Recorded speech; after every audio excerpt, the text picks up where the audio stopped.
What's up, everybody? Welcome back to All Smith. Today's guest is a father, a husband, and one of the best health and fitness coaches in the world. He's the founder of Conquer Athlete and CrossFit Milford, and he helps high performers stay at their peak, optimize their training, and own their lives. Today, I'm excited to introduce Jason Leydon. Welcome to the show, man.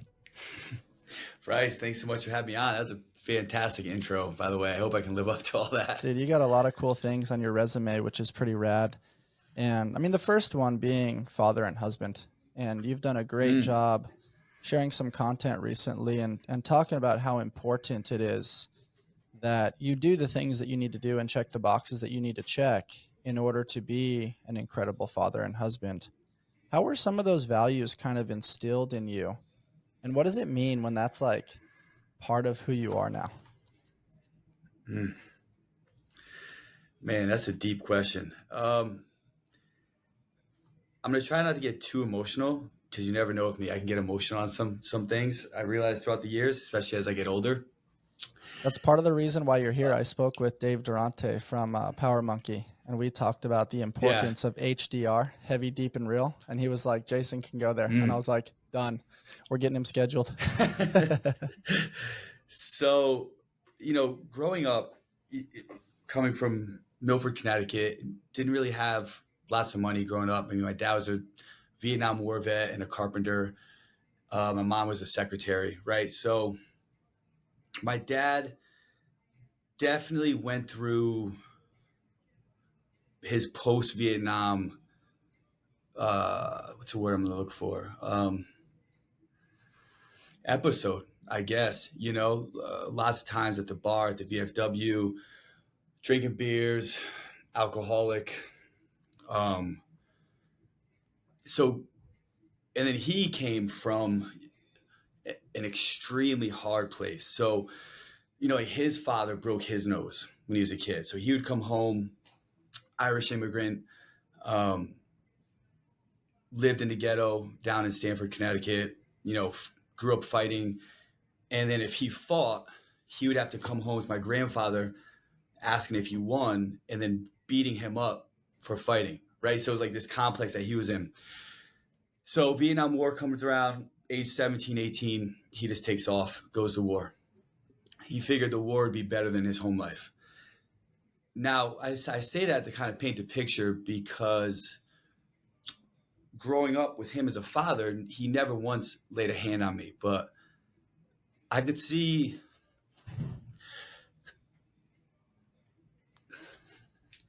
his struggles.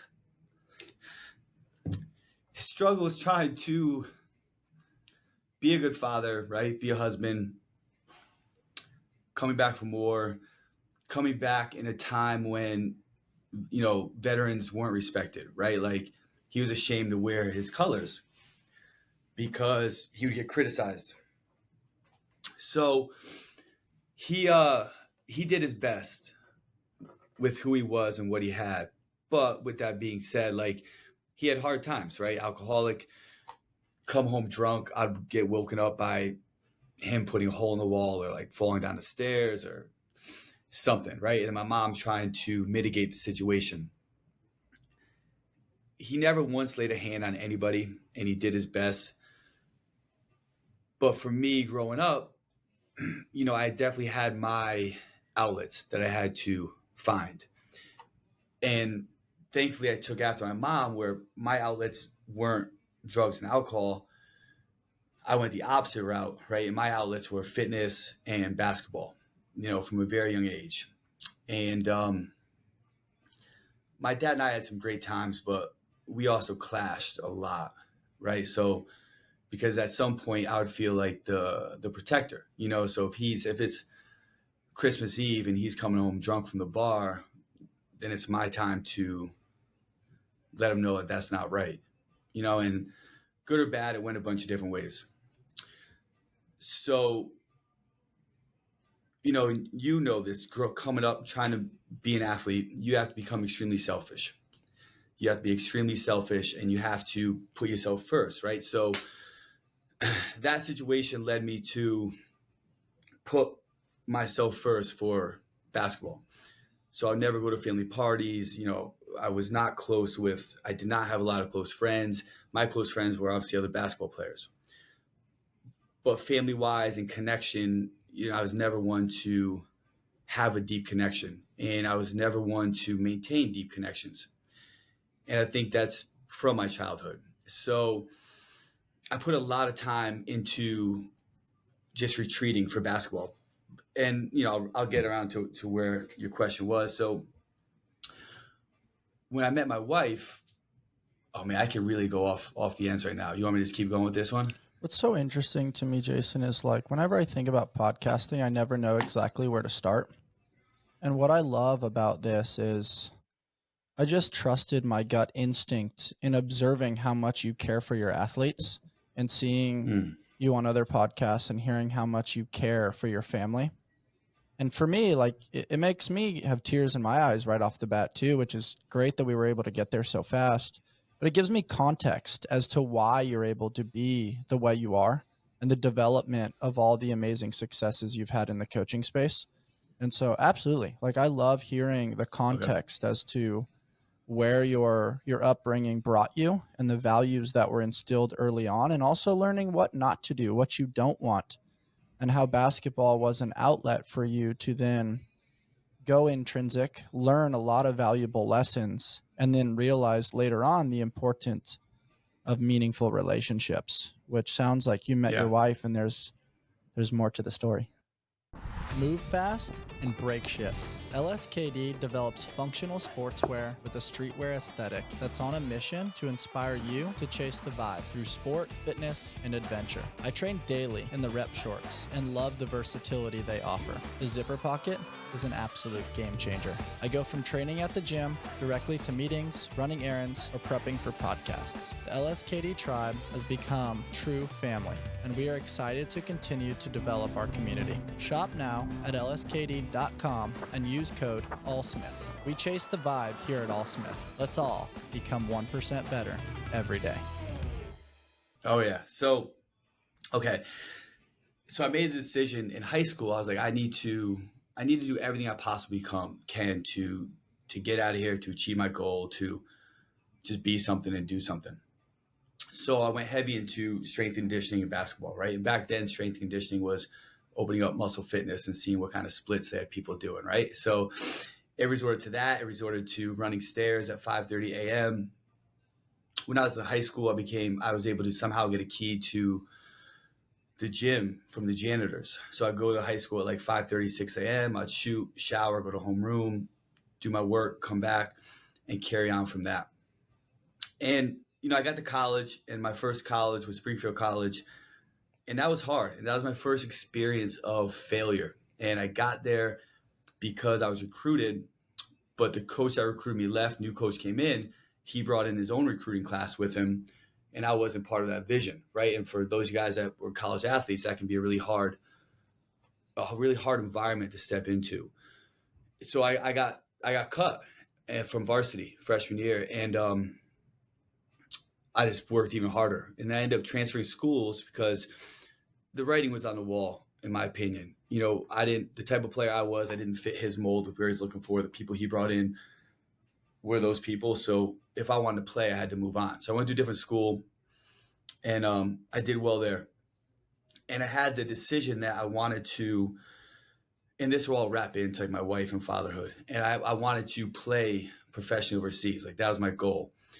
And I knew I couldn't get citizenship. So Irish citizenship was what I was going for to make it easier. I don't know what the rules are now, but back then, I'm sure when you were there too, it was like you only allowed 2 Americans on a team unless you had citizenship. So couldn't get citizenship. So I went to my first agency camp in Utah and just got destroyed. And I was like, man, this is like, I'm not ready for this. And then my mom would talk to me and she's like, you can go for it. You can do it. So I went to another camp in Boston. I got signed by an agent out there. We went out and we were playing in Holland. So I was there. And then I got signed to go to Norway. So in my mind at this point, it was like I did it, right? All my hard work paid off. I'm going to run my stint overseas for however long it's going to be in whatever division I'd be able to get to, make whatever. But I wasn't there for the money. I just wanted to keep playing basketball. So I came home and I'm mowing my parents' lawn. And I tripped and I put the lawnmower over my foot. Oh. So this happened. Yeah. So this was on Friday. And on Monday, I was supposed to fly out to Norway. So no one's home. So what happened was I'm mowing the lawn and there's a central air conditioning unit outside. And I thought it was a lot closer to me. So as I stepped back with the lawnmower, I tripped. And me thinking it was close to me, I was like, all right, I'm just going to sit down on it because I was falling. And as I went to go sit, it wasn't there. So I fell back and my hands on the lawnmower. So the lawnmower came up, my foot came underneath. Oh, man. And it was like pop, pop, pop. Yeah. And I was like, at first it was like pure shock, right? If anybody has had trauma like that, it's like, you don't feel it at first. I was in complete shock and like, I was like, this didn't just happen. So I took my shirt off. Well, no, before I did that, I looked down and I was afraid to look down because I'm like, no way. Like, I'm going to Norway, I'm playing basketball. So I looked down and my toes are hanging out of my shoe. Oh, my goodness. I'm like, oh my God. So I take my shirt off, I tie it around my foot, I wrap it tight, I hop into the house, I grab a phone, I call 911. Then I call my mom, and then I call one of my boys who not recently, but he actually died of an overdose shortly after that time. But so I called my boy, and I'm laying down, and it seemed like forever for them to get there. And they got there, and I was in the hospital for like 4 weeks. They thought they're gonna have to amputate my toes. So I went through this whole stint, and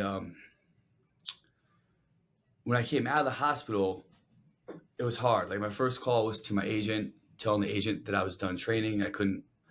What happened is all over. And that was hard. And that kind of put me in a depression. And I think the biggest depression for me was, and this ties into a lot of my conversations with athletes, is that I didn't know who I was. My entire life I was a basketball player. That was my identity.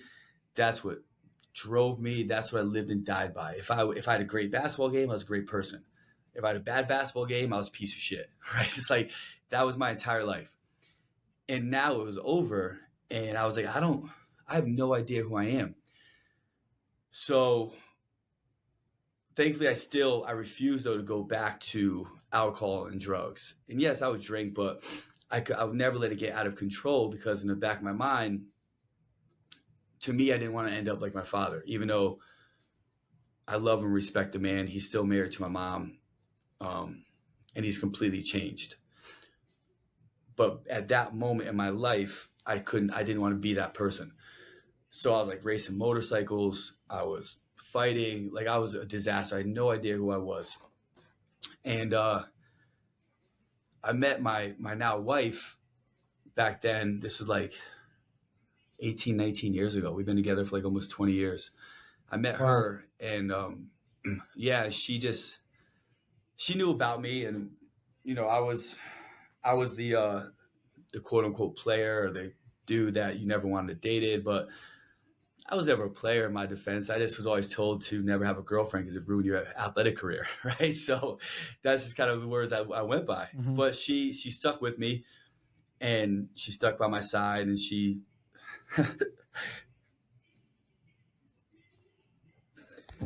she pulled me back.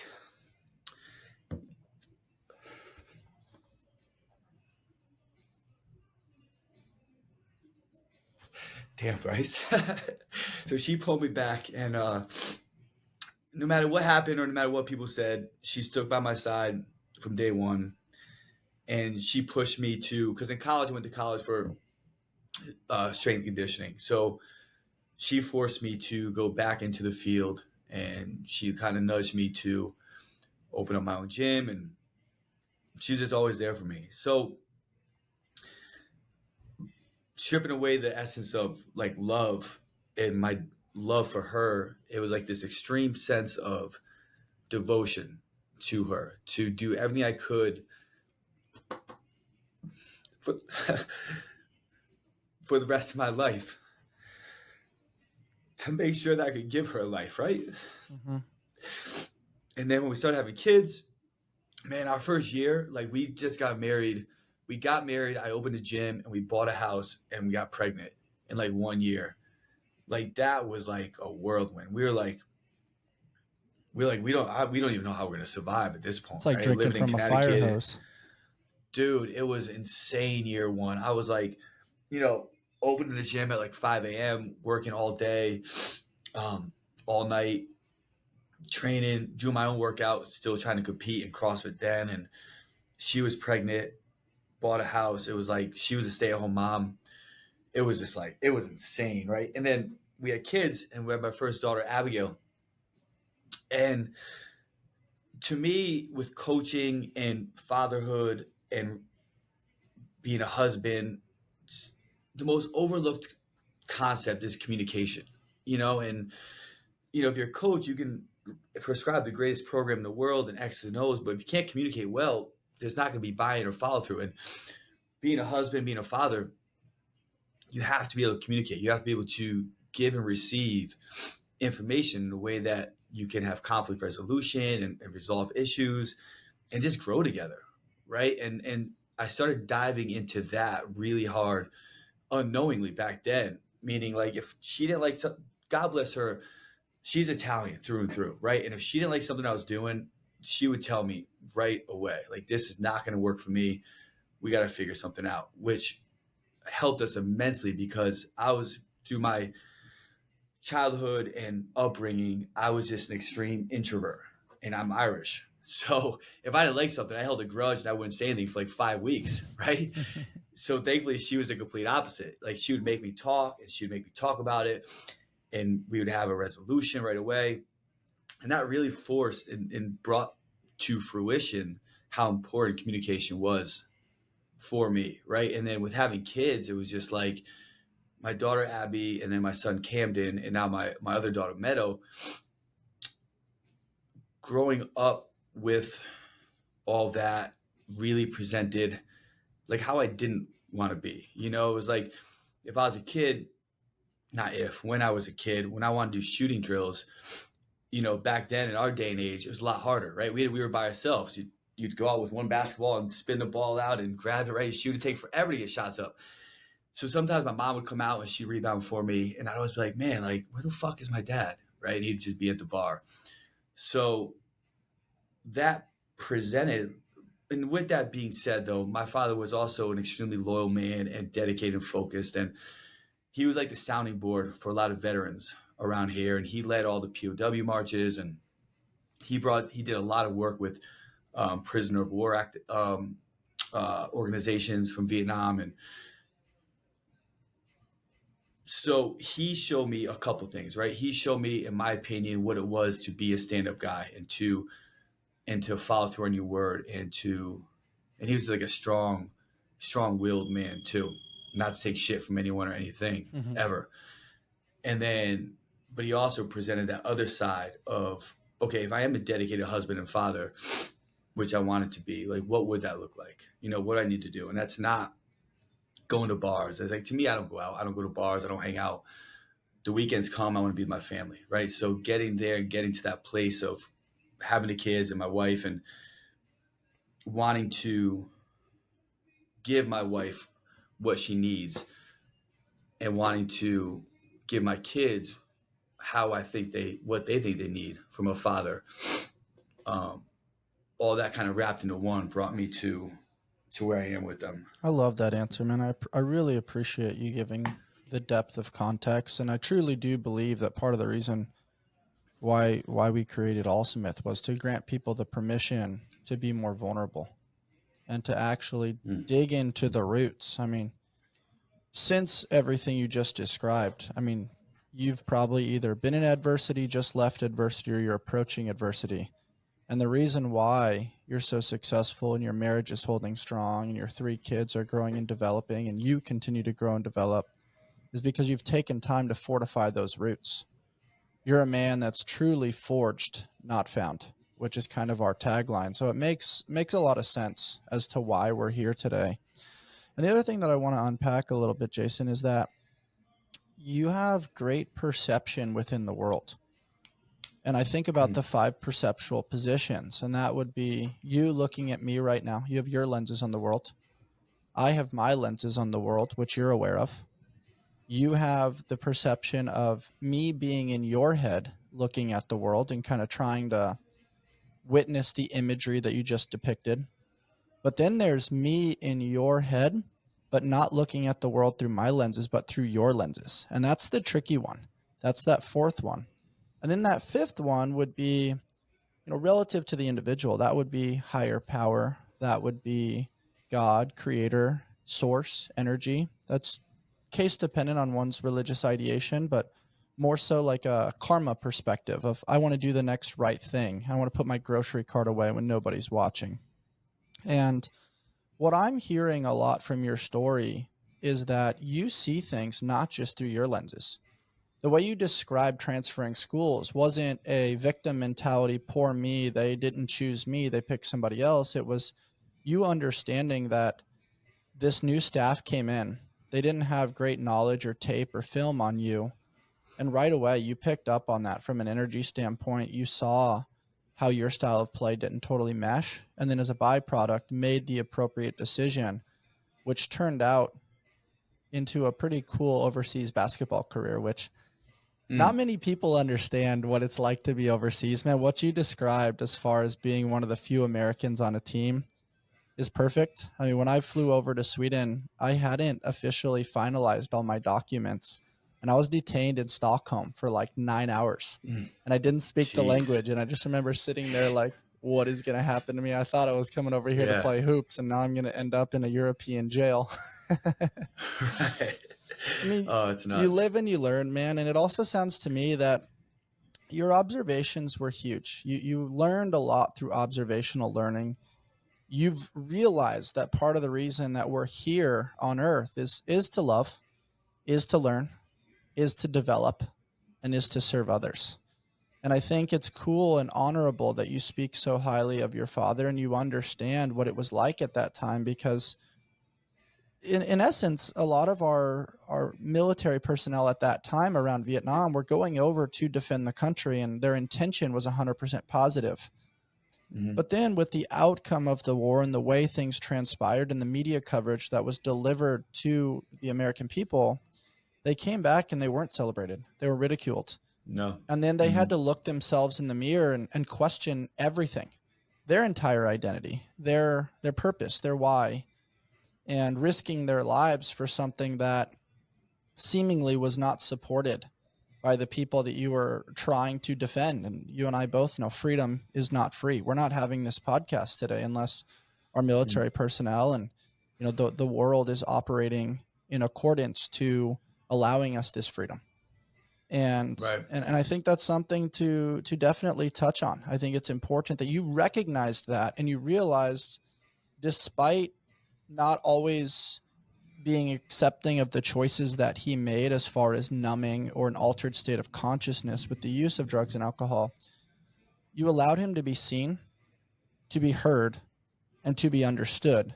And you realized that his default, or intrinsically in his heart and soul, he was a good man, or is a good man rather, but had these other techniques that maybe served him momentarily but also had consequences. And you observed that and you thought, okay, I don't want this to be a part of my narrative. I'm going to improve upon that, and then I'm going to use these as techniques to coach my athletes, my staff, my personnel, and be the utmost leader. So it's very cool to kind of unpack some of these things, peek behind the curtain, and better know your operating system a little bit. So I appreciate you sharing all that. Yeah, of course, man. I've never shed tears in a podcast in my life. I think to do it twice in the first 40 minutes, I was like, man, this is That's like, cool, man. We're definitely cut from the same cloth. I mean, basketball was a unique part of my journey as well. And there is something, and I've been doing it a lot more recently as I've gotten older and navigated the peaks and valleys, but it's like something about the way that ball falls off the fingers, man, and the sound of the dribble and the way it goes through the net. It's like you can feel like you're failing at everything. You can feel like the world is against you. And then you just go out there, and whether you have a rebounder or not, man, there's something to the meditative practice of that and how it brings you back to how you solved problems as a kid. It's a very cool thing the way you described it. Dude, it's having my son, it like everything you just described with the meditative practice of just work and like almost being by yourself and putting the work in. I think I'm kind of living through him again. Because my son, he's 12 years old. He's extremely athletic and he's an extreme hard worker. And he's someone that always wants to work. So one of my favorite things in this world to do is to just practice with him. Because we'll come home and he'll just do shooting drills with me or dribbling drills, or right now it's baseball season. So we'll just go out and hit and field. And it brings me back when I'm with him of me being a kid and just the satisfaction I felt training and practicing by myself and just putting the work in and then seeing the results that transpire from that. And the biggest thing is like the mindset work. It's like, it's fascinating with when you think about a fixed versus growth mindset. And, you know, we as coaches, we look at that so much with athletes that we work with, whether they're high performers, CrossFitters, high level athletes, normal people, and trying to dissect how some people think the way they do, whether it's a negative connection, you know. And someone once said to me, and it stuck with me, the most contagious thing in the world isn't a positive action, it's a negative thought, right? And if you think about that, it's so true, right? Negativity spreads like poison. And working with him a lot, and like now I coach all the youth sports and all the youth team sports, and seeing how some of these kids mentally can kind of sway so easily depending upon like how parents talk to them or what they say. It's really like your eyes in this youth world open up immensely in that area. And part of my journey now is with all the, so I coach, like my daughter's softball team, my son's baseball team, the basketball teams, you know, I strength train these kids, and it's getting them to flip like one or two words on how they say that things to themselves. And when I hear parents, it's like just correcting parents, you know, it's like, oh, like you can't do that. You know, they're saying like little things, not knowing what they mean, but I'm like, you're already like setting them up for failure with how you're talking to them, how you're responding to them. It's I don't know how I got on this subject with you right now. I don't know where this came from, but it's just like thinking about like mindset in kids and this meditative work of practice. It yeah, one of my favorite things to do is just kind of get out there with these kids and just work with them, because it comes from such a stage of like love for the game and this love and enjoyment for it, right? Mm-hmm. Which I think as adults it kind of gets lost of that purity of the sport, right? Like you described, the purity of the ball going through the net, the purity of feeling like that perfect shot or having like the perfect foot placement, or the enjoyment and love when you cross someone over, or like you're just like owning a game, Mm-hmm. right? And you kind of like, you just feel like you can't be stopped and you can't miss, and it doesn't matter what happened. Like that love gets lost with the adults. You don't see it as much with adults because of all the other life stressors that happen with it. And to see that with the kids, of just that enjoyment and the purity of a sport, it's refreshing a I lot, love the you way know? your mind works, and really the detail orientation that you're depicting around every little intangible. And I think it's difficult when you're in the midst of competing because that could lead to some paralysis by analysis. But Right. as you get Mm-hmm. older, it's kind of like the art of coaching and understanding, like you described, the mindset of these athletes. And I've said this numerous times, the greatest skill my parents ever gave me was this intrinsic belief. And I always knew that if I missed 10 shots, I thought the 11th one was going in. And it develops this Mm-hmm. healthy relationship with failure that is so much more than just a strikeout or missing a bunch of shots or getting tackled or not getting the time or the weight lifted in the sport or the outcome. It's how do you navigate failure? Is it a data point to then get back to the drawing board and improve? Or is it an emotional label that you carry with you over the course of time? And I think that is case dependent on the language used. It is case dependent on the self-talk that's developed over the course of time based on your environment, the people you spend time with, and how you're able to overcome different forms of adversity. So touching on the mindset component and the development in association with kids, which sounds like it's a huge part of your world right now, which I also have no idea how you do that, considering you just came back from the East semifinals you're a father, you're a husband, you're coaching all the different sports, you get in your own training in the morning, you're writing a ton of program design for Conquer Athlete, you're the founder of CrossFit Milford. Jason, how the fuck do you find time for all of these different things? Or who is on your team that is able to keep all these plates spinning? Yeah. The Trident family taught me something really important this last year, that we are all a bundle of stories, both good, bad, and everything in between. All of their cold brews remind their customers that they are part of something bigger than themselves. I start my day with the Sweet Cream Cold Brew as I am prepping my mind and body for fitness, service, coaching, and podcasting. With various locations in San Diego, they offer over 14 nitro cold brews and a variety of specialty drinks. You can find the perfect brew and pair it with one of their treats from the Keto Bakery. You can check them out over at tridentcoffee.com and use code ALLSMITH to take your coffee experience to the next level.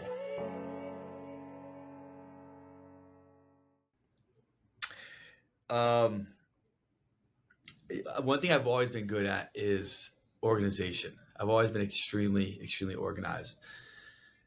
Kind of like I write everything down to like the 15 minutes from when I wake up to when I'm going to bed, like what I'm doing. And it's kind of like psycho-ish some points. Like I'll even write down like, I got the smallest things of eating time, training time, feeding time, hydrating time, and almost very robotic. But that allows me to put the appropriate focus into what I need. And throughout the years with CrossFit Milford, I've gotten a lot better at delegating tasks. And yeah, there's always things that pop up between like employee management, meetings, calls, fixing situations, but putting people in GM roles and to help with situations has helped tremendously with that. With Conquer Athlete, putting the right people in place to help with the organizations and the operations of stuff has helped. Writing programs, delegating the time to do that for myself has helped. My training, I've been able to refine that. So I'll train like twice a day in the morning, and then in the afternoon at lunchtime, I'll just do some jujitsu or boxing or running. And then at the home life with the youth sports, man, it's my wife, dude. She just like, we're just like on such the same page with everything, where it's like if I need, like my daughter hates working out, but I still make her work out. And I tell her, but listen, like, I'm not trying to be a dick. I'm like, but I'm just trying to create healthy habits and patterns for you. I don't care if you train for 10 minutes or 30 minutes, but you're going to do something 3 days a week. We're going to do some running. You're going to play team sports. Like, you're going to figure out what you like. You're going to figure out what you don't like. But I'm not going to allow you to sit around, in your room all day and watch TV. Like, that's not going to happen. You're going to find your path and you're going to find what excites you and what you love, but we're still going to create habits that you'll be able to have autonomy on as you get older. Like, like, okay, like I want to get stronger. You know how to do that. I want to improve my running. You know how to do that. You want to be able to balance your food properly. You're going to know how to do that. And my wife just has my back in literally anything. Right. And it's like, if I'm like, hey, if I'm on vacation or I'm away at work, I'm like, hey, we need Cam to get in like 100 swings and 100 single arm shots today for some technique work. Like, she'll make sure they do it. Right. And if she doesn't agree with something, we have this good relationship where we'll always talk about it behind closed doors, so from a family standpoint, the kids would always see us on a unified front, but we never really argue. But I think just having the right people to put me in check. I've always been someone that's been able to do a lot of things. Maybe if I did less, I would do them a lot better. That's something I think about now as I get older. Like, man, like I'm doing all this stuff. Am I optimizing everything I'm doing, or am I falling short on the potential of it because I'm doing too many things, right? Like, can I make better content if I just did Conquer? So I always do the what ifs now as I get older, because the weekends come and my need and desire to travel has gotten a lot less. Like this past weekend, I went to semis, and it was the only event I went to besides Power Monkey, and I missed my daughter's 8th grade dance. I missed my son's last baseball tournament for his travel team, so in my mind, I'm like, what's the return on investment now? Mm-hmm.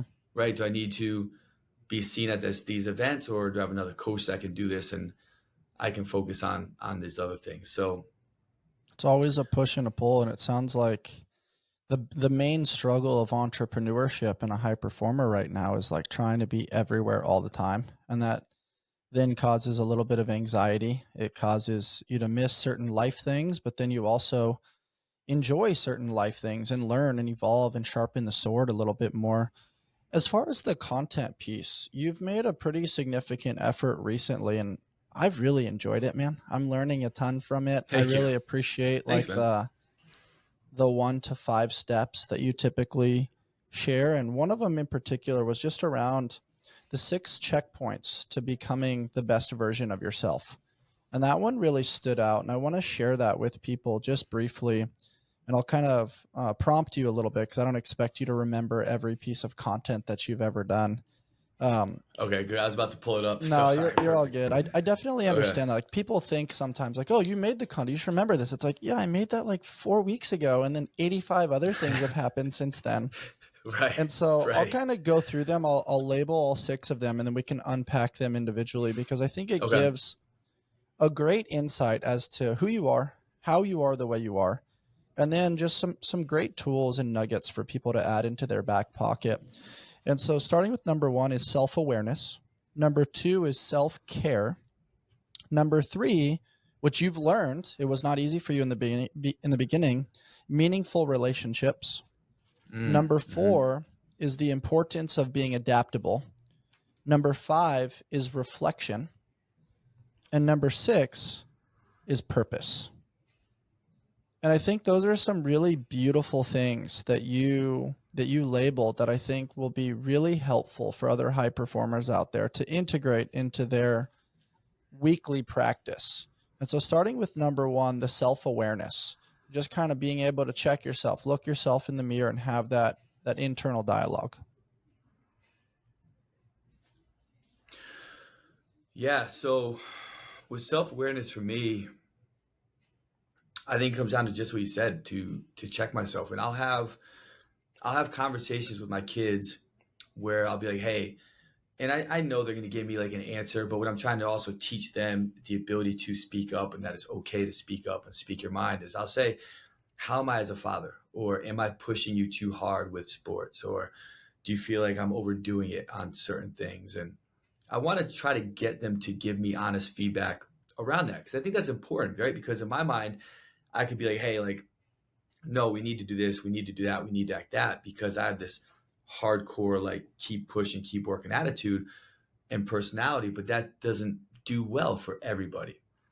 And I'll have self awareness with my wife, or be like, how am I doing as a husband to you? Am I able to satisfy you in the bedroom? Am I able to satisfy you outside the bedroom? And really get down to the things that we need as to connect.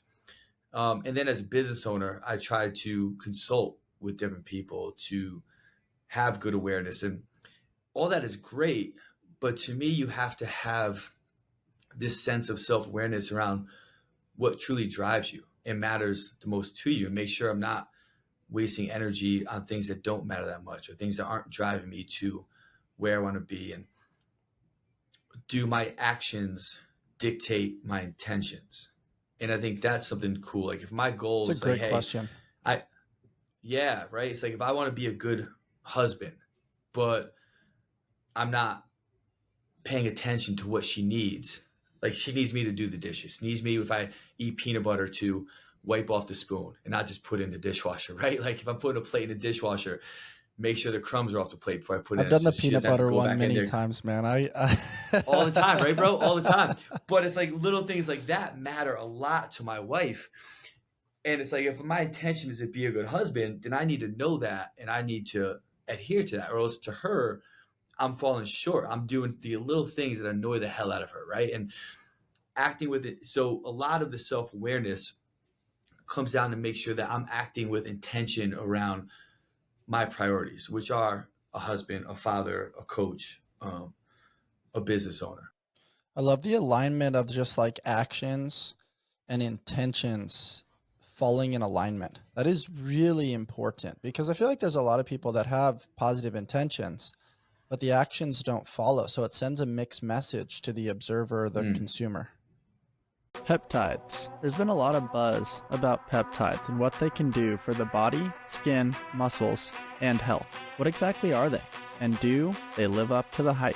Your body makes peptides. They are strings of amino acids, which are the building blocks of proteins. Peptide therapy involves using prescription-based peptides to help treat and manage a variety of health conditions to maximize performance. Peptides consist of 2 to 50 amino acids and are made naturally in the body to act as important signaling molecules for many physiological and cellular functions. There are over 7,000 known functions of peptides in the body, and adequate levels in the body are imperative for performing at optimal levels. Discover a transformative journey to optimal well-being with Livv Peptides. Livv Peptides offer a natural and effective approach to health support.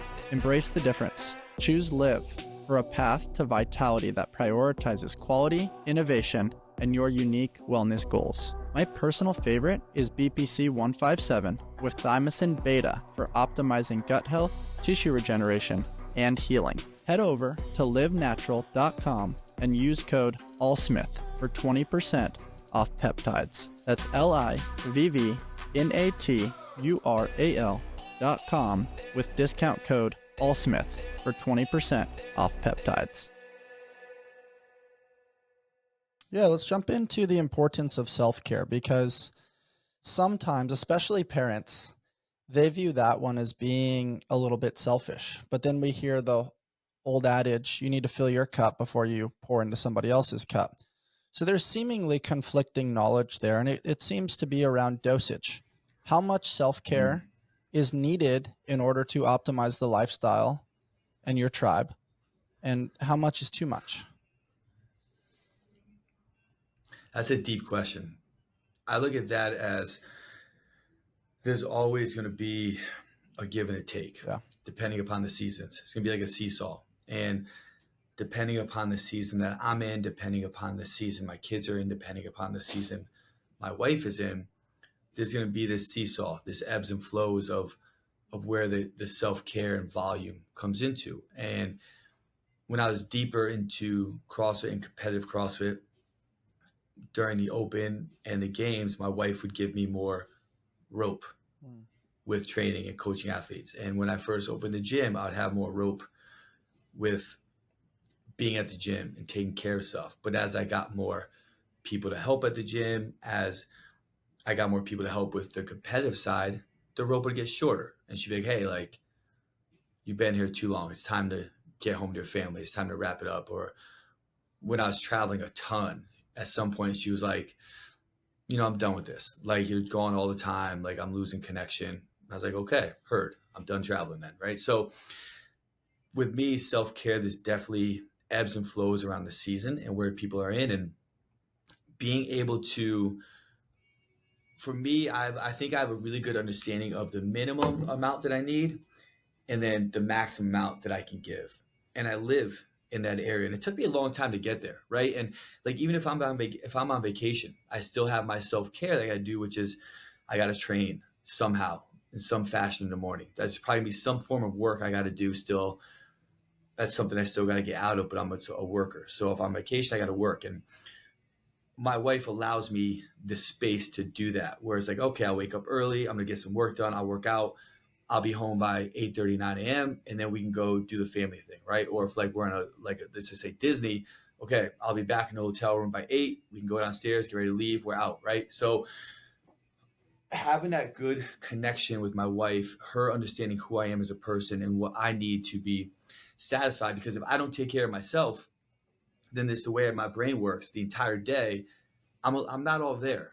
She knows that and I know that, right? I'm thinking about, man, I didn't work out this morning.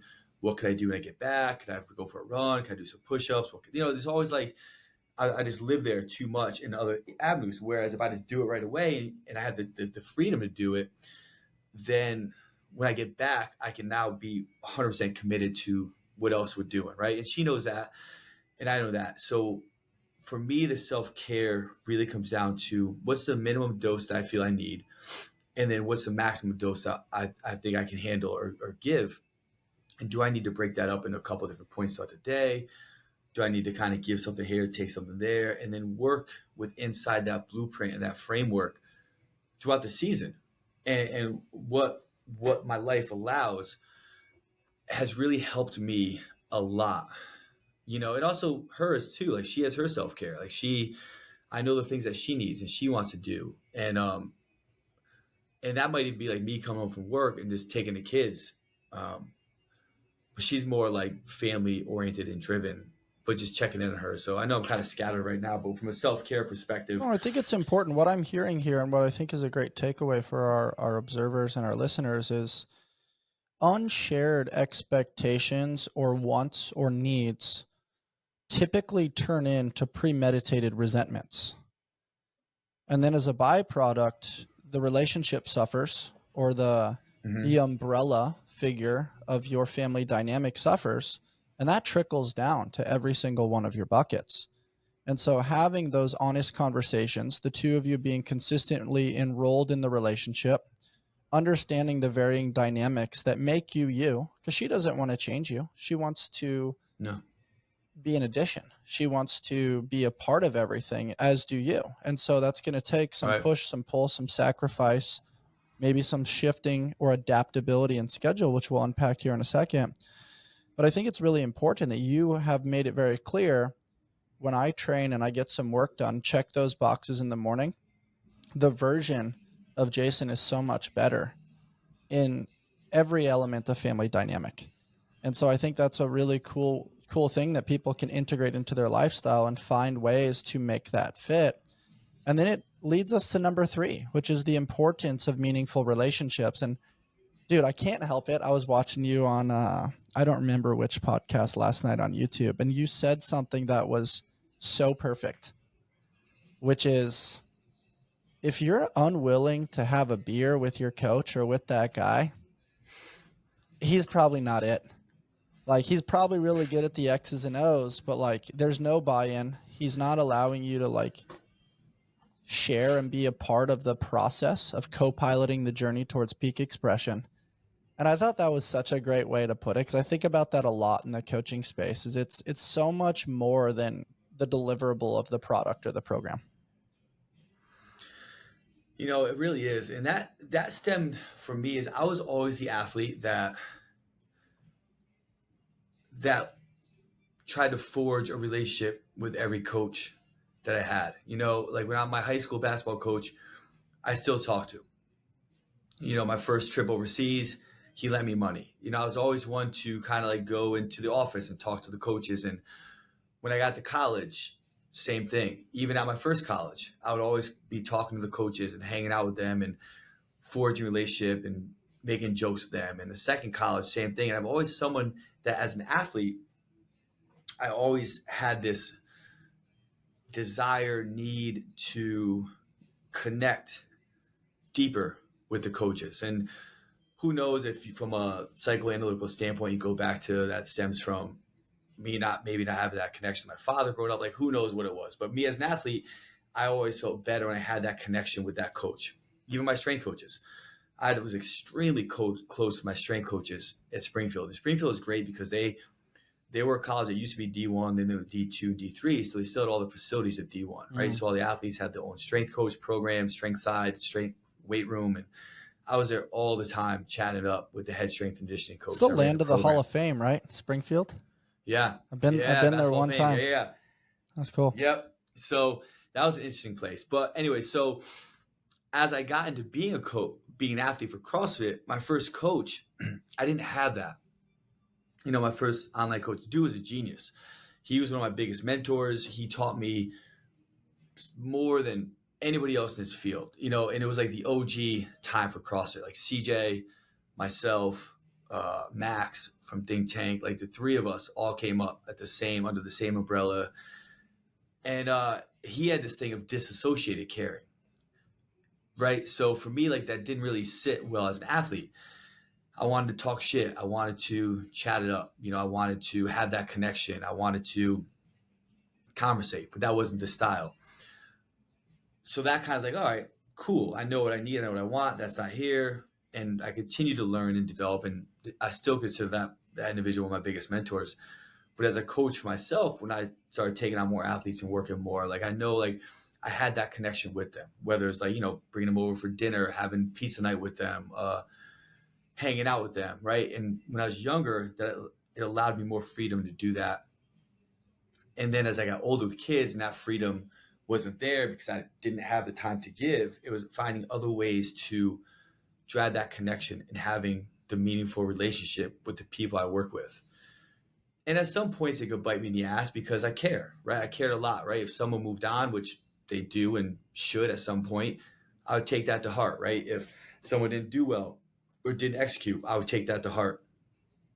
So there's always gives and takes with it. And, as I started experiencing some of the pain, I realized then why my mentor had the disassociated caring, right? But I still knew that wasn't my style. That wasn't who I was.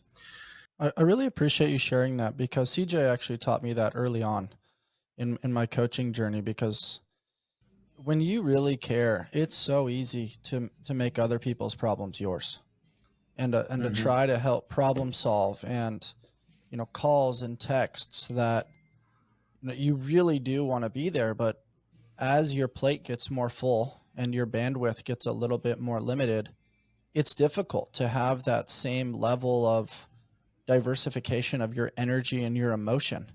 And some people on the receiving end take that personal. And then as a coach, you feel misunderstood and misrepresented because the perception is not matching the reality. And Right. I do think it's a emotional process of growth and maturity, and really finding the right balance of disassociative care, but not necessarily practicing that all the time, just knowing that that is a boundary that you need to draw on occasion. Hey, I will get back to you between this and this time, but right now I'm with my family. And just being able Yeah. to set those parameters and realizing, same way you have with your family dynamic, if you understand and create buy-in around the boundaries that I'm drawing, you're going to get all of me when the time is right. Otherwise, you're going to get a distracted, short version of me in this really fast instance, which isn't good for anybody involved. 100%. Yeah, I couldn't agree more. That's cool, man. I definitely learned throughout as my plate got fuller and fuller, I learned the essence of boundaries definitely a lot more because it was like almost forced learning at that point, right? And, with meaningful relationships, for me too, I think the one area I fall short, I said think, I don't think, I know. The one area I fall short is maintenance of meaningful relationships. So I Mm, put number 3 down in that as almost like a check-in for myself. And it goes back, I mentioned this earlier. My friend that OD'd, he was an extremely good friend. Dude was always there for me. And as he got into troubles with drugs, I would try to help him as best I could. And then I kind of stepped away. It's like, I can't help him. I can't put my time into him. And I know I couldn't. Like, if people go down routes and there's only so much you could do, right? And then one time the kid just like disappeared, and I felt like I should have reached out and I didn't. And then he was dead, right? And for me, it was like I knew there wasn't more that I could do, but from maintaining meaningful relationships, from being able to the people that I truly care about, the people who are friends, I try to continually check in on myself to let them know that I'm here, right? When I'm talking to my buddies, I'll tell them I love them, tell them, give them a hug, because I'm not someone that's going to text somebody a lot. I'm not someone that's going to reach out and make phone calls all the time, just because there's so much going on, especially as I age, my kids and what's on my plate. But I think from a meaningful relationship standpoint, beyond coaching, so much of life and living is what you said is loving, and it's of helping others. It's of asking people for help. hmm And the closer you are in meaning, the more people know that you're there for them and people are there for you, I think the more meanings life can have and journeys. So that one was almost put down as like a self check-in for myself, as a self check-in to make sure I stay on top of that, I like because that. I do understand that I miss that sometimes. The best coaches typically give the advice that they also need. And so it's Right. phenomenal that number 3 is something that also lands on your radar. And, I do think it's important that that synergy between coach and athlete, that you're holding each other accountable. It's not necessarily this dictator, I've got this all figured out approach. And there's a couple things that come to mind based on what you just described. And I'm going to pull from the famous John Wooden quote, since both of us are basketball guys. And he loves to say, if not now, then when? And I think it's really Mm. imperative that when thoughts travel through our mind and you think about an individual, it's not always easy to make the phone call. It's not always easy to send the text. It's not always easy to drop the meme. But every now and then, just like, hey, I'm thinking about you. I think that's a cool one that can be used on occasion, not overused, but definitely like is something that can be integrated and practiced on occasion. And I think Orlando Bloom, the famous actor, was on Jay Shetty a few weeks ago, and they were having a deep conversation. And I think he was talking about the concept of loss, similar to us right now. And he goes, I don't know what the future holds. I don't know if there was past resentments or things that fell in between the cracks of miscommunication or this, that, and the other. But he goes, in every instance, you don't know when you're going to see that person again. So just make it great, man. Right. Just make it great. Whatever it I is, love that. make it great. And I think that You, bleeds off of the concept of be where your feet are. as you were saying that, I wrote down 2 quotes, and these are 2 things that I try to keep in the back of my mind, because I don't know where it came from, Bryce. I don't know if it was, I'm sure you experienced it too, of showing up to a basketball court and sizing everybody up and not being the first person to smile, right? Kind of like having that warrior mentality. But that's definitely something to always carry through, where no matter where I am, I'm sizing everybody up, right? And I'm not going to be the first one to smile. I'm going to have this kind of like distinguished alpha bullshit persona, right? But 2 things I try to keep in the back of my mind always is be the first and then leave it better than you found it. Mm. And for be the first, like be the first person to say hi. Be the first person to give a stranger a smile, right? Be the first person to clean up. Be the first person to put out your hand and say thank you. And that's something that I try to teach my kids, and I try to show them by being the first person as well. And then leave it better than you found it, whether everywhere in life.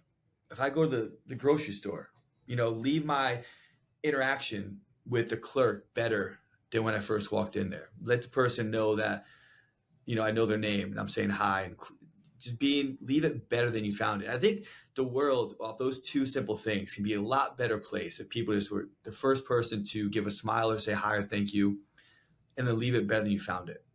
I think those are Those are 2 things I magical try to stick things. to. They're absolutely magical. And along the lines of sizing up and just kind of observing the environment that you're in or the people within that environment,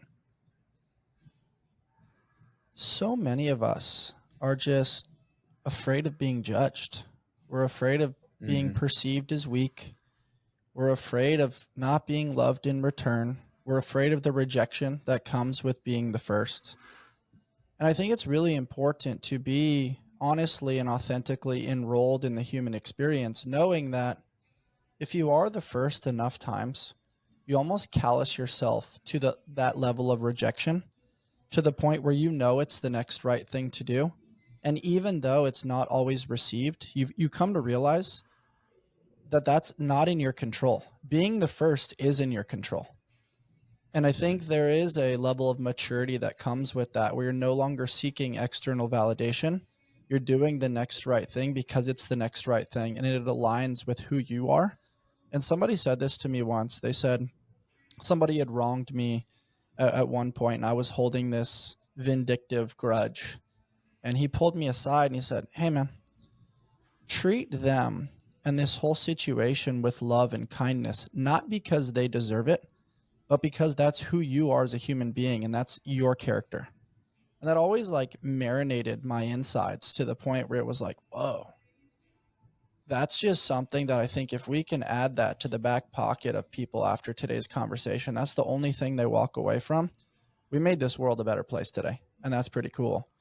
And along the hierarchy 100%. thing, Jordan Peterson talks about that. He talks about inevitably in any human dynamic, there's going to be this measurement of, why am I stronger than that person? Why do I think better? What's their resume? Who do they coach? Or what we started our conversation with, how many games athletes do they have? And you come to realize, like, when you get to those deathbed conversations, you start thinking about the end of life. You're like, none of that shit matters. What matters is how much you None of it. cared, how much you loved, how authentic you were in trying to help people become the best versions of themselves. And you do that better than most. And it's cool to kind of unpack a lot of these stories today and kind of play ping pong with all these sexy quotes from people that are really smart. Absolutely. Yeah. I love that. Let's jump into the conversation around adaptability, because Mm. inevitably things are always changing. We go into this world with this perfect plan, and similar to the boxers on over your shoulder, Yeah. everybody's got a plan until they get punched in the mouth, man. What is something you did as a child that you no longer do as an adult? For many, that answer is play. RX Smart Gear allows for your daily workouts to turn into play and exploration. In my training, the Frevo rope gives me access to a versatile rope that I can take with me wherever I go. On the road, at the beach, to the park, or playing at home, RX Smart Gear jump ropes fit my needs. We at Allsmith trust RX Smart Gear. Their gear is always reliable and gives me peace of mind that I will have top-notch equipment to support my health and fitness journey. Hop on over to RX Smart Gear and use the discount code ALLSMITH to shop their latest cutting-edge gear. Have your gear work with you and not against you. Yeah. Being adaptable was challenging for me because I was so, as I'll say, robotic growing up. If I had to do dribbling drills, and these are the dribbling drills I had to do, and the act of play was often lost with me. I had to get in 500 jump shots. I had to get in, 25 elbows and 25 wings and baselines and 15 from the threes. And, everything was kind of so like thought out and methodical and robotic, and it had to be done. And if it wasn't done or achieved, I had to make it up, or I had to double time, but I couldn't go undone. My training had to be this way at this time. Everything was so like precise that it hindered my development as an athlete and a person. And the more I dove into coaching and great coaches and great athletes, the more I saw how adaptable they were, not just with their training, but with life and with outcomes, with victories, with losses, with being able to move on, move forward. And then as I started to apply that into myself as a person, my coaching improved immensely. Because as a coach, when I first got into coaching, it was very like, it wasn't like Bobby Knight style, but it was like, this is it. This is how we're doing it. Don't question, no ifs, ands, or buts. We can have some conversations about it. And as I became more adaptable as a coach, I saw that not only my coaching improved, but also my athletes got a ton better. So then I was like, well, how can I apply this to my life? How can I become more adaptable with business, with employees, with clients? How can I become more adaptable with family, with my kids, with my wife, with my training, with my time, with my own set values? Can I become adaptable in everything? And as I started to break that down, I realized it was like a bamboo tree. When you're able to withstand winds and flow and sway from side to side, over the span of a year, you're going to grow, you're going to evolve, you're going to keep improving and keep getting better, as opposed to kind of like being rigid and stiff all the time. So for me, adaptability is huge. And I don't know if people are taught about being adaptable enough, and what that means and what that portrays for them. But the more you can be adaptable, whether it's just from the way you eat to the way you sleep, to your habits, routines, to your training, to the way you handle conflict, to the way you handle conversations, to the way you're able to manage people. I could tell stories. My brain keeps peeling this one back. I had this one client, and we were training for the games. This was in 2016, and this person was a stud, and they were fantastic. But the second we got up to games training, they always had a question, or they questioned everything, and they thought they had a better idea, and they wanted to always go about it. And I'd fight it at first. I'd be like, this is like my 10th time at the games with the X amount of athletes. Like, why are you questioning me? Just do what I'm telling you to do. And as we sat down to talk, the person started talking about their father and golf and nothing that had to do with training in and of itself. And I realized that in that moment, that the person wasn't questioning me. They were foreseeing this moment as an experience that didn't pan out well when their father was too rigid and stiff with them in their past sport as a golfer. So they were trying to counterbalance that with inside this next big sporting highlight, so that same instance wouldn't occur again, right? So me being able to break that down and be like, okay, it's not me. They're dealing with trauma from the past that they have to unpack because they don't want to get caught up in that trauma again. Led me down this deeper road of like, how can we as coaches, fathers, husbands, people, leaders, help other individuals unpack trauma? Because so much of the way we respond and react to unfavorable situations as perceived by that person comes down to some trauma that occurred in their past, whether it's a year, 10 or 15 years ago, that they might not even realize there. And it's like they're on this path and this road and something pops up that triggers this instance, and all of a sudden it's a roadblock for them. And they don't even know it's a roadblock because they haven't even unpacked that trauma yet. It's like, how can we as leaders help individuals unpack trauma and become more adaptable and resilient? And so what I'm getting at is, as a coach in person, being able to sit down in that moment and kind of see that unfold in front of me, I was like, man, to be a really good leader, good person, you have to be adaptable. You have to be able to bend and flow and give and take, push and pull, and know at the right instances when to do that. And if you read it wrong, being able to pull back and pivot and adjust, and having that skill and being conscious of that, to me, is just something that can help people grow and manage situations immensely. I think that right there was the greatest description of the art of coaching that I've ever heard.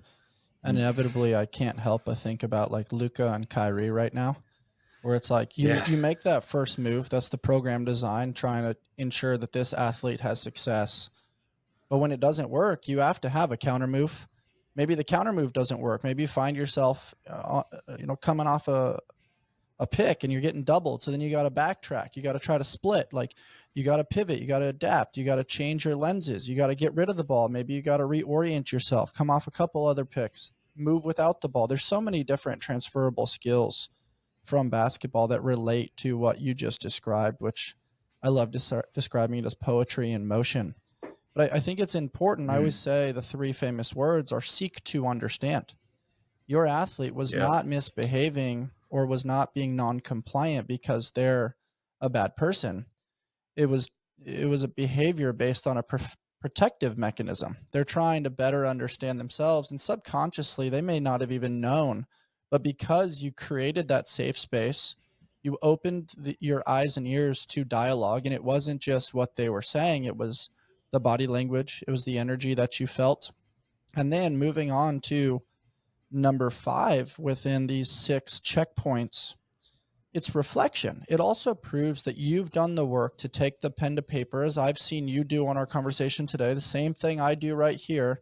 The amount of yellow scratch paper that I have around my house, just because I truly believe that writing fills the gaps within our thinking, shows that, oh, I reflect, I recognize the value of it. So then when coaching athletes or when trying to understand a dispute with a family, a friend, a coworker, you can then understand, oh, reflection is actually really important. Here's the action that took place. Here's the why.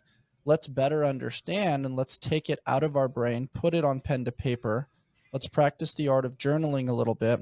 And then we can have an honest conversation based on our recollection. And I could say, hey, Jason, here's what I saw in the program design and within your coaching strategy. And then you could say, okay, here's what I saw. And then we can then pinpoint or circle or highlight, this is where it went wrong. Let's discuss that a little bit, and let's try to find either a compromise or an optimal resolution on the other side. What has reflection kind of done for you and added to the intangibles of your coaching strategy? Everything.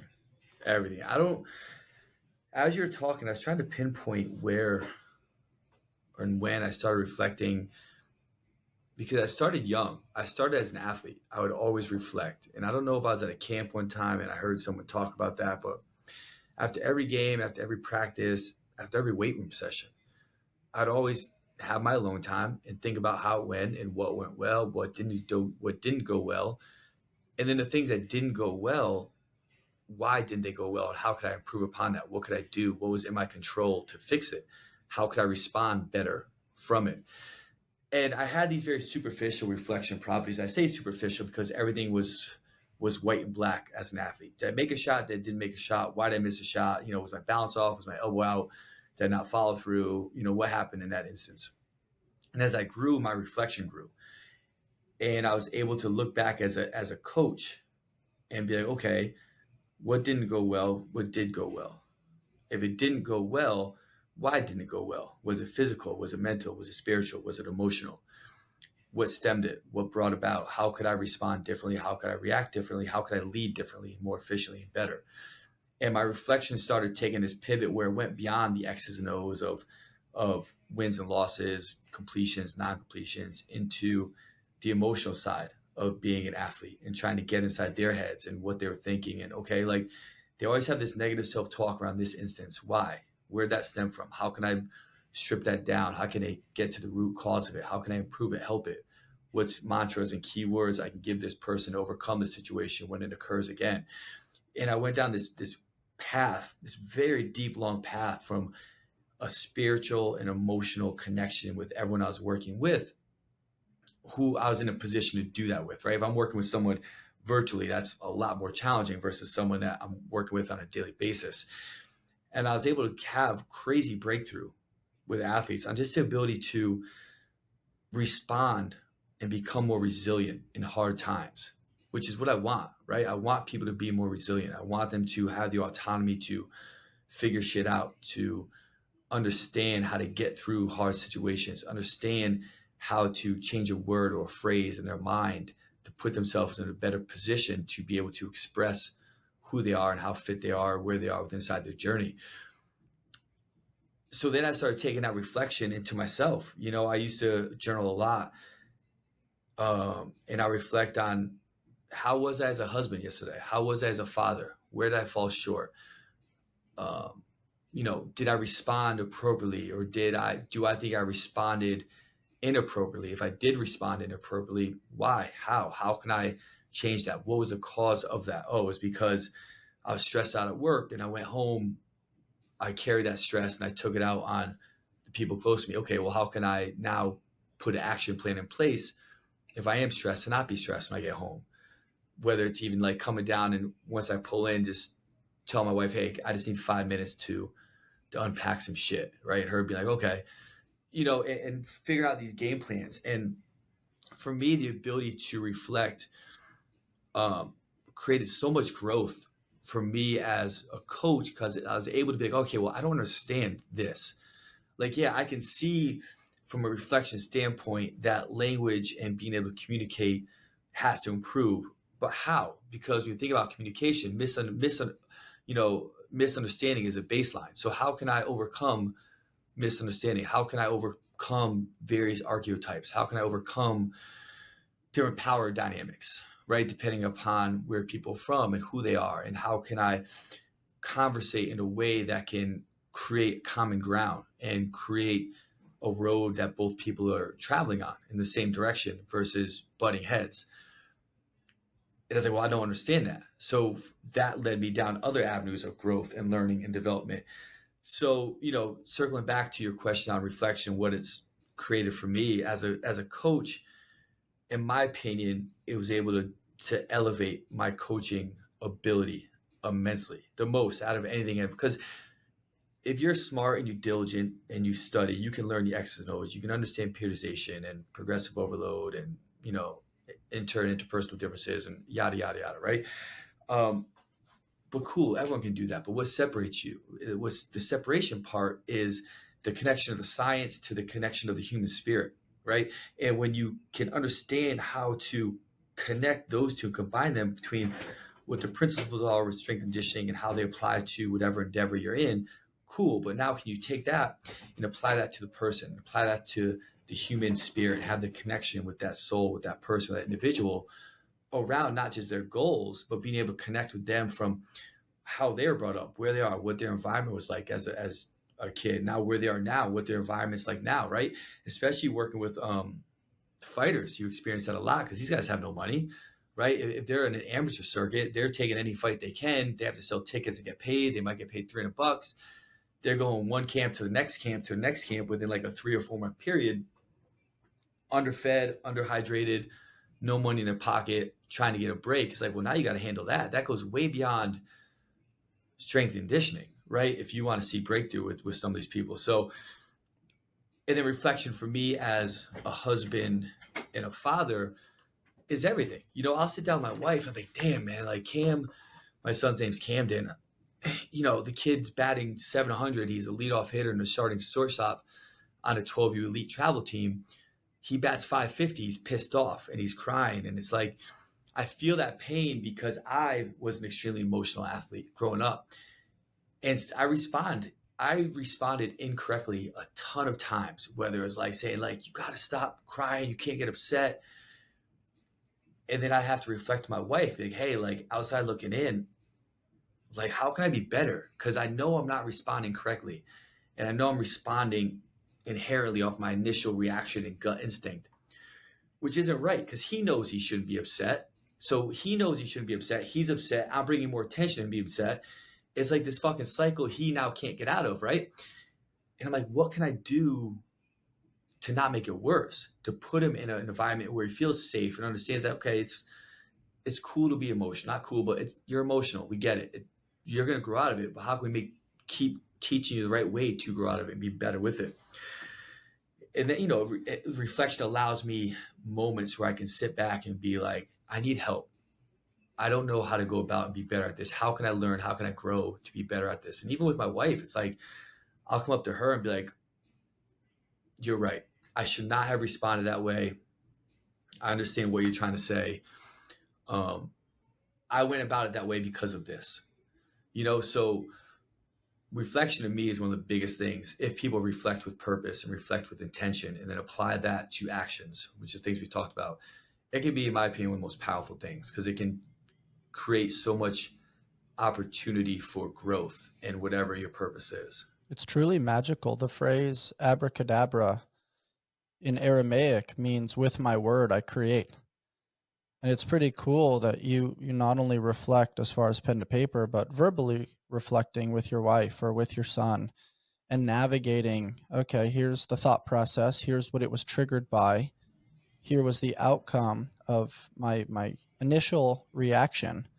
And then sitting with that for a moment, allowing there to be time and space, decide, okay, was that helpful or hurtful? Did it move the needle in the right direction? If it didn't, let's reassess, recalibrate, and improve. And it's cool that you guys go through these checks and balances to ensure that there is growth and there is enrollment, not just in sport, but within the family dynamic and in the pursuit of constantly trying to improve and elevate, and also have some cool stories along the way. You're actually participating as opposed to just sitting on the sidelines. And you threw a couple words out right at the end, which I want to discuss with you, and that is purpose and intention. You've talked about that, not just with how you live and why you live, but in relation to sport and your coaching as well. How important is purpose in relation to your life and your program design? Immensely. It's immensely important. Purpose is what drives me. Purpose is what gives me, it's sort of like my my lighthouse. It's like how I know what to do and where to pivot, and if I get off track, how to find the right track back. And I think that's one thing that people get lost upon is even with the business, even with my gym, it's like, what's the purpose of the gym? What's the purpose of Conquer? Like, what is our product? And our product is progress. Okay, well, if you know your product and you know your purpose, then it's very easy to navigate hard times and good times because you still have your root cause of why you're doing it and why you're here. For me, purpose with Conquer, purpose with being a coach, purpose with program design, it's about driving progress. And when I can do that and understand that, it gives me room to continually grow and provide a product for the people that I'm with for what they need. I think oftentimes people get in around or start something around an emotion,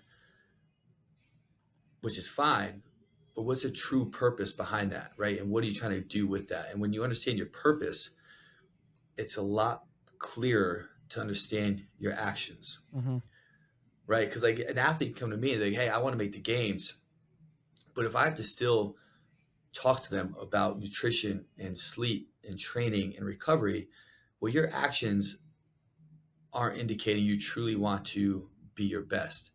If I have to keep talking about the importance of sleep and yet you're staying up till 1 a.m., if I have to keep talking about nutrition, but you're just like chugging protein shakes and finding excuses to not eat your meals, if I keep talking to you about balance of lifestyle, of training, of warming up and cooling down, but you're not doing that, well, your actions aren't telling me that you truly want to do it. You have this emotion to it and you think it's going to be a cool thing to say and do and say, yeah, I'm training for the games, but you're really not.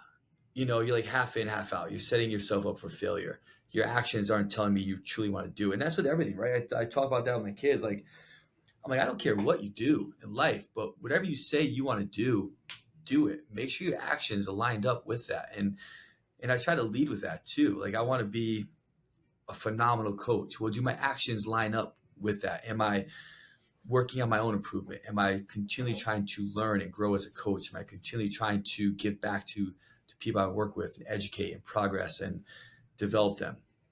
If I want to be a great business owner, do my actions indicate that? Am I working on developing operational systems and building people up and giving people the opportunity to be leaders and for them to grow in who they want to be and who they are? And if I say I want to be a great husband, do my actions indicate that? Am I there for my wife? Am I supporting her, listening to her, giving back to her? And for me, like, purpose and actions and intentional work is huge with who I am, and it's like, that's one thing that sets me off with other people. Like, if you say something and you don't act that certain way and you don't upstand that, I'm like, you don't understand who you are. You don't really want that. You're just saying something that you think is cool to say, but that's not really who you are and what you want to be or what you want to do. And, going back to like our good friend Luke, like, that dude is 100% purpose and intention in every action he does, right? And when people try to, it's very easy to know when people's actions don't line up with what they say they want to do and don't have purpose. Free is the way to be. Life beats us up a bit and causes some bumps and bruises, but that doesn't mean we have to stay on the sidelines. This is why we've partnered with Kinyan Labs. Get back to doing what you love with this incredible portable device designed to get you back in the game. Kinyan is on a mission to move people from pain to possible with their top-rated red light therapy and laser solution, which tackles inflammation along with muscle and joint pain quickly and effectively. What I love is that it's portable and rechargeable, making it easy to actually incorporate into my everyday life consistently. It's small and lightweight, so you can throw it in your gym bag or work bag or even an overnighter. Kinyan's lasers and LED combo make this cutting-edge device extremely versatile for use with general aches and pains, as well as chronic back pain, arthritis, post-surgery recovery, endometriosis, and more. This has been an amazing tool keeping my elbows and knees pain-free for pressing, pulling, and squatting in the gym. Great tools like the Move Plus give me the freedom and flexibility to continue living life on my terms without limitations. There are a lot of reasons why over 15,000 people are using this device and rating it 4.7 stars and above. Head on over to Kinneon.io and use code ALLSMITH at checkout to begin your pain-free journey. And I like that you asked those questions. It's a curious landscape in the beginning to decipher, what do you want? Okay, cool. Let's create a roadmap. Let's work backwards and create tangible checkpoints for you to work towards that goal. And if at any point we find that the actions do not align with the plan, then we have a follow-up conversation to get you back on track and, look at trends and patterns to make sure that we're in consistent progress, like you said, which is the goal, which is the mission, towards the outcome. And Jason, you're a special human being, man. Today's conversation was so not just emotionally invigorating, but I really appreciated the depth that you were willing to go today. So that way we could get a peek behind the curtain to understand how much you care, not just about being a coach and an athlete, but just in being a phenomenal human being. And where I'd like to wrap things up today, I have one final question for you. And that is, it's kind of a twofold. You can answer it a couple different ways. It can either be, what's the greatest advice you've ever received? Or what's the greatest advice that you've given?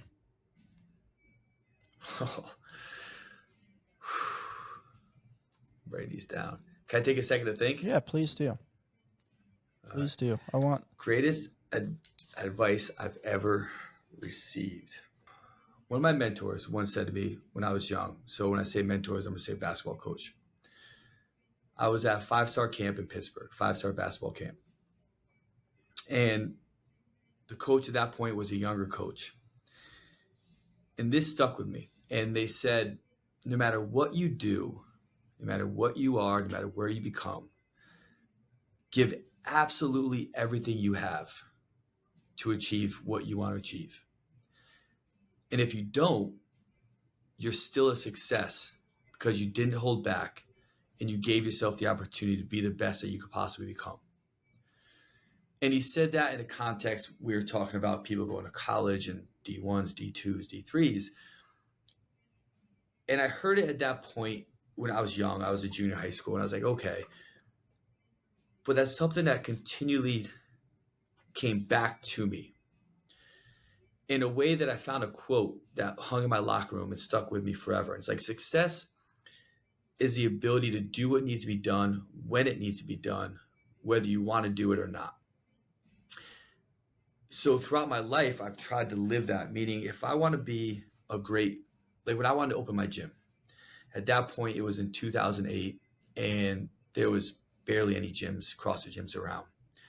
Everyone said it would fail. But I was like, my goal is to be a strength coach. And I don't want to run the college scene, because before I went pro, I was going to go to Ohio State to run that circuit. I was like, I don't want to go back and run the college circuit. I was like, I don't want to work at a big gym. But I kept coming back to that coach's saying and that quote of just give everything you have. If it fails, at least you know that it didn't pan out, but you gave everything you possibly could to achieve your goal. And because of that, I would be a success. And I would be able to do something that 99% of people in the world won't do, which is give everything they have and see what happens. And that's always carried with me in all of my life, from being a business owner to being a coach to opening up Conquer to creating Conquer during COVID to marriage to my kids. So for the listeners out there, no matter what you're doing, no matter where you want to go, it's okay to be being scared, being excited, being nervous. That's normal. That's fine. But go into it with everything you have and put everything you can from an emotional and a physical approach to it. And if you do that, you will be successful. Doors are open. You'll find avenues. You'll be able to pivot. And you can look back on your life and be like, yeah, I attacked this life the way I wanted to. Like I made my choices. I made my rules. I went about it the way I wanted to go about it for me and for the ones I love. And I gave it everything I could, everything I did.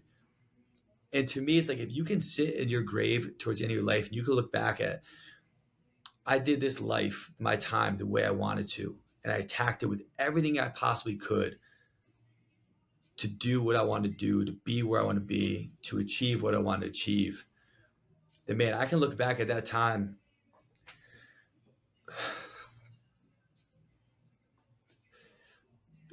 I can look back. Yeah, I did it. Like I owned it.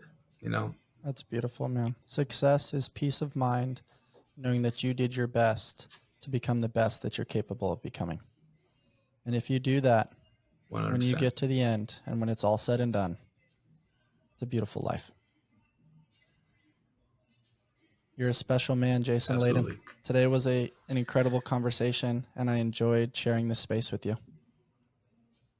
This is a great show. I appreciate it, Bryce. Thanks, man. Just the beginning of something very special, and I look forward to unpacking some really incredible stories with high performers like yourself. And man, so much to reflect on after our wonderful conversation today. And I look forward to embarking on a cool friendship and chopping it up behind the scenes a little bit. And for those of you observing or watching on YouTube, please rate, review, subscribe, and share with your friends. And as always, stay on the hunt for who you've not yet become. Until next time, thanks, Jason.